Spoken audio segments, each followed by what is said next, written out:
धर्मनिरपेक्षता। धर्मनिरपेक्षता का हम सबसे पहले तात्पर्य देखेंगे। धर्मनिरपेक्षता का जो विषय है, इस संबंध में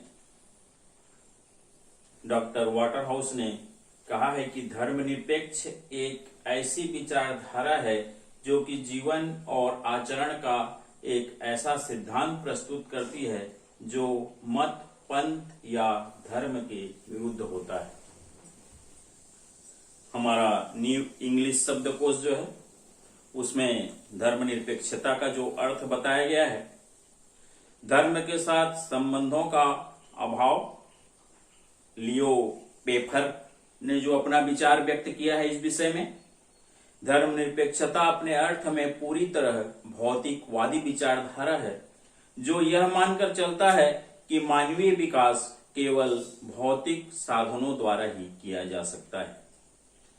ब्रिटेन का जो विश्व शब्दकोश है, उसने धर्मनिरपेक्षता का अर्थ बताते हुए लिखा है कि आध्यात्मिक या धार्मिक विषयों में किसी तरह का संबंध न रखते हुए गैर आध्यात्मिकता से होता है। धर्मनिरपेक्षता का अर्थ धार्मिक नियमों से अलग या उसके विपरीत व्यवस्था से होता है। यह आध्यात्मिक या धार्मिक स्थिति के विपरीत पूरी तरह लौकिक होती है। 15वीं शताब्दी में मैकियावेली जी थे, उन्होंने अपना विचार व्यक्त करते हुए कहा था कि राज्य और चर्च के अलगाव का पुरजोर उन्होंने समर्थन किया था। इसके बाद यूरोप में पुनर्जागरण के समय काल्विन और मार्टिन लूथर, इन दोनों ने पोप की सत्ता को ठुकराकर चर्च की प्रधानता को खत्म करने के लिए पुरजोर विरोध किया था। 1649 में ब्रिटेन में चल रहे गृह युद्ध में राजतंत्र की निर्णायक पराजय, राजा चार्ल्स प्रथम उनको मृत्युदंड दिए जाने तथा 1688 की रक्तहीन गौरवपूर्ण राज्य क्रांति की घटनाओं ने राजाओं के दैवीय अधिकार को दफनाकर निरंकुश राजतंत्र का खात्मा करने के साथ ही साथ धर्मनिरपेक्षता और धर्मनिरपेक्ष राज्य का मार्ग साफ किया था। इस प्रकार से धर्मनिरपेक्षता का जो उदय है वो यूरोप से प्रारंभ होता है।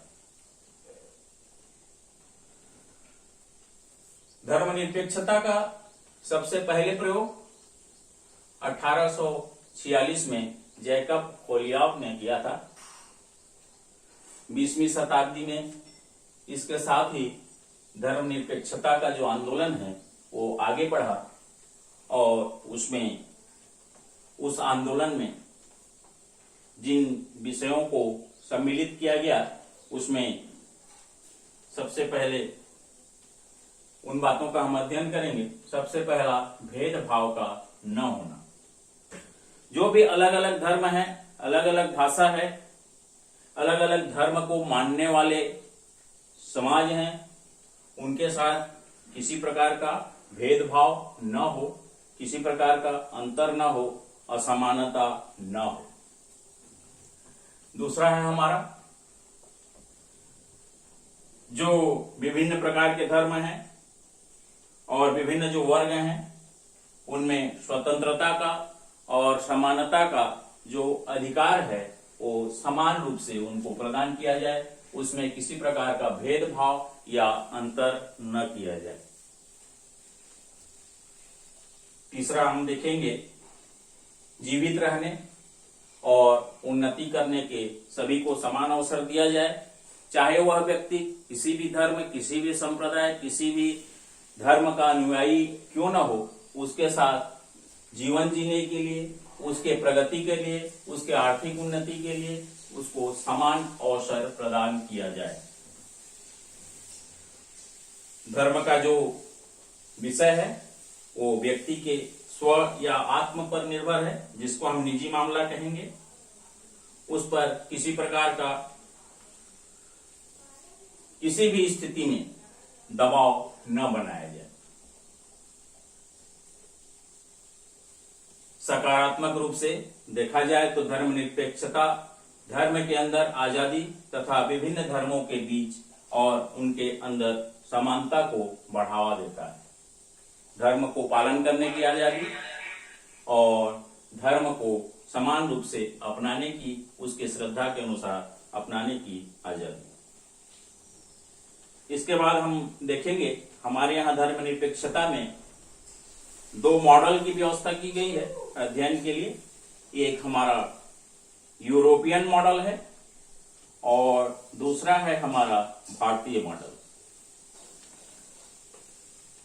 यूरोपियन मॉडल के अंतर्गत हम देखेंगे इसमें यह उल्लेख है कि धर्मनिरपेक्षता का यूरोपियन मॉडल धर्म व राज्य सत्ता के मध्य पारस्परिक निषेध पर आधारित है, अर्थात न तो राज सत्ता धार्मिक मामलों में किसी प्रकार का हस्तक्षेप रोक टोक करेगी और न ही धर्म राज्य के क्षेत्र में किसी भी प्रकार का हस्तक्षेप करने की किसी समूह या संगठन को अनुमति देगा। दोनों ही अपने अपने क्षेत्र में अपनी अपनी सीमा के भीतर रहकर अपने कार्य करेंगे। यूरोपियन मॉडल में आगे जो उल्लेखित है उसमें सबसे पहला हम देखेंगे राज्य धार्मिक संस्थाओं को किसी भी प्रकार का मदद नहीं करेगा, उसके धार्मिक प्रसार के लिए किसी विशेष धर्म को या विशेष धर्म के द्वारा संचालित संगठन को किसी भी प्रकार का आर्थिक मदद वो नहीं देगा। दूसरा है हमारा धार्मिक शैक्षणिक जो संस्थाएं हैं उसको भी किसी प्रकार का वो आर्थिक नहीं मदद करेगा।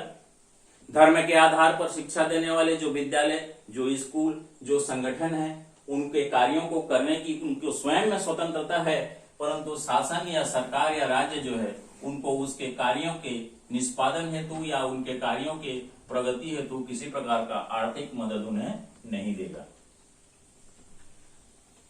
इसी यूरोपियन मॉडल में हम तीसरा देखेंगे कानूनी सीमाओं में धार्मिक कार्यवाही में कोई मदद नहीं करेगा। जो भी राज्य कानूनी सीमा के अंतर्गत हो रही है, धार्मिक गतिविधियों से जो भी कार्य वो राज्य कर रहा है या वो संगठन कर रहा है, उसमें राज्य जो है किसी प्रकार का व्यवधान या रोक टोक या उसको रोक लगाना ऐसा कार्य नहीं करेगा। जो भी धर्म अपने संप्रदाय या अपने धर्म के हित के लिए कार्य कर रहा है उसको वो स्वतंत्रता प्रदान करेगा।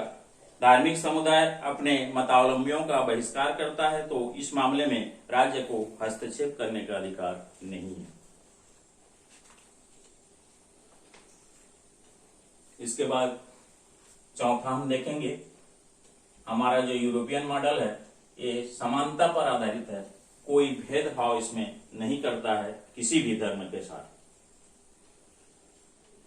यह मॉडल समानता पर आधारित है और समानता के आधार से ही संचालित है। यहाँ एक धर्म के सभी व्यक्तियों को समान अधिकार प्रदान किए जाते हैं, इसलिए अल्पसंख्यकों के अधिकारों के मामले में अधिकांशतः यह उपेक्षित रह जाते हैं। इस प्रकार धर्मनिरपेक्षता में राज्य समर्थित धार्मिक सुधारों के लिए भी कोई स्थान नहीं होता है। संयुक्त राज्य अमेरिका शुरू से ही धर्मनिरपेक्ष राज्य रहा है। अमेरिका के संविधान में यह वर्णन भी मिलता है कि ऐसा कोई कानून वह पारित नहीं करेगा जो किसी धर्म संघ की स्थापना करता हो या किसी धर्म को मानने की स्वतंत्रता पर रोक लगाता हो। स्पष्ट शब्दों में या दूसरे शब्दों में हम कहें तो कोई भी राज्य धार्मिक संगठनों की गतिविधि में न तो हस्तक्षेप करेगा, न ही धार्मिक संस्था द्वारा निर्देश दिया जाएगा कि राज्य क्या करे या क्या न करे। किंतु इसके साथ ही राज्य का दायित्व है कि वह इस बात का भी ध्यान रखे कि सभी व्यक्तियों को अंतःकरण की स्वतंत्रता का अधिकार समानता के आधार पर प्राप्त हो। ये हमारा यूरोपियन मॉडल है। अब हम देखेंगे हमारा भारतीय मॉडल धर्मनिरपेक्षता के संबंध में।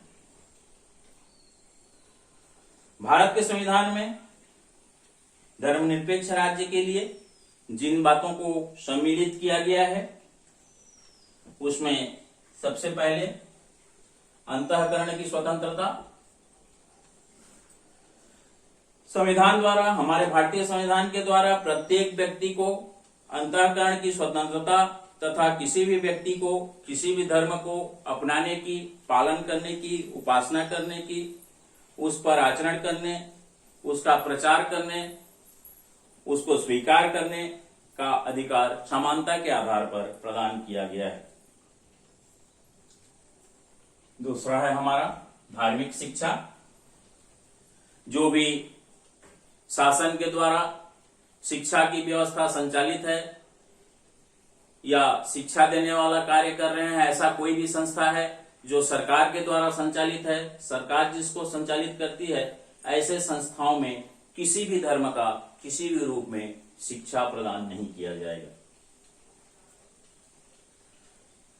तीसरा है हमारा भारतीय मॉडल का संपत्ति अर्जित करने। धार्मिक जो समुदाय हैं, जो अपना धार्मिक कार्य कर रहे हैं, धार्मिक कार्यों का संचालन कर रहे हैं, उसके लिए वो उस उद्देश्य की पूर्ति के लिए, अपने निर्धारित लक्ष्य को पाने के लिए वो किसी भी प्रकार का किसी भी रूप में धन संचित कर सकते हैं, उसका स्वामित्व हो सकते हैं, उस संपत्ति को या उस संपत्ति को सुरक्षित रखने के लिए किसी भी प्रकार का समुदाय या संगठन बना सकते हैं। चल और अचल संपत्ति क्रय कर सकते हैं और स्थायी रूप से उसका स्वामित्व भी स्वयं रख सकते हैं। चौथा है हमारा कोई टैक्स नहीं। जो भी धार्मिक उद्देश्य के लिए विभिन्न धार्मिक समुदाय या धार्मिक समुदायों को जो टैक्स स्वेच्छा से किसी के द्वारा दिया जा रहा है, या धार्मिक समुदाय जो कर या टैक्स प्राप्त कर रहे हैं अपने धर्म के प्रगति, विकास या लक्ष्य को प्राप्त करने के लिए, तो उसमें शासन या सरकार या राज्य जो है किसी प्रकार का टैक्स या कर नहीं लगाएगा, उसको कर से मुक्त रखेगा। इसके बाद हम देखेंगे धर्मनिरपेक्षता। धर्मनिरपेक्षता की आदर्शता को या उसके आदर्श स्वरूप को प्राप्त करने के लिए हमारे देश में या भारतीय संविधान में इसकी क्या व्यवस्था की गई है, इसका हम यहाँ पे अध्ययन करेंगे। इसके अंतर्गत धर्म के आधार पर किसी भी प्रकार का कोई भी भेदभाव नहीं किया जाएगा। कोई भी भेदभाव नहीं किए जाने का जो उल्लेख है भारतीय संविधान के अनुच्छेद 15 में है, 15 के भाग 2। इसके अनुसार किसी भी व्यक्ति को धर्म के आधार पर किसी सार्वजनिक स्थान में प्रवेश करने से रोक नहीं लगाया जाएगा। इसके साथ ही 16(1) जो है हमारा, वो यह व्यवस्था देता है कि सार्वजनिक पदों पर नियुक्तियां करने के लिए राज्य जो है धर्म का सहारा नहीं लेगा या धर्म के आधार पर किसी भी नियुक्ति में भेदभाव नहीं किया जाएगा। इसके बाद है हमारा धार्मिक स्वतंत्रता। इसका उल्लेख अनुच्छेद 25 में है। 25 के अनुसार सभी व्यक्तियों को समानता के आधार पर मौलिक अधिकार प्रदान किया गया है और वह किसी भी धर्म में विश्वास के अनुसार अपना आचरण कर सकता है। सामान्य रूप से अभिप्राय यह है कि किसी भी नागरिक को किसी भी धर्म विशेष का पालन करने या न करने के लिए बाध्य नहीं किया जा सकता है। धार्मिक संस्थाओं की स्थापना और धर्म के प्रचार करने की स्वतंत्रता। संविधान के अनुच्छेद 26 में इसका वर्णन है। प्रत्येक संप्रदाय को धार्मिक या परोपकारी उद्देश्य से संस्थाएं स्थापित करने, संस्थाओं को चलाने के लिए संपत्ति अर्जित करने और संपत्ति के उपयोग के लिए कानून की व्यवस्था करने का अधिकार प्रदान किया गया है। हमारे संविधान के द्वारा नागरिकों को धर्म के प्रचार प्रसार की भी स्वतंत्रता समानता के आधार पर प्रदान की गई है। सभी धर्मावलंबियों को प्रदान किया गया है, किंतु उनके द्वारा इस संबंध में लोभ, लालच या अन्य साधनों का प्रयोग नहीं किया जा सकता।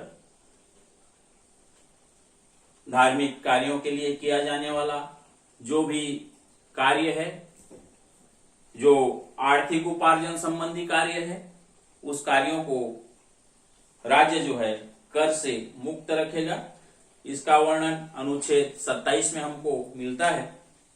इसके आधार से धार्मिक या परोपकारी कार्य के लिए खर्च की जाने वाली संपत्ति पर कोई भी टैक्स नहीं लगाया जाएगा।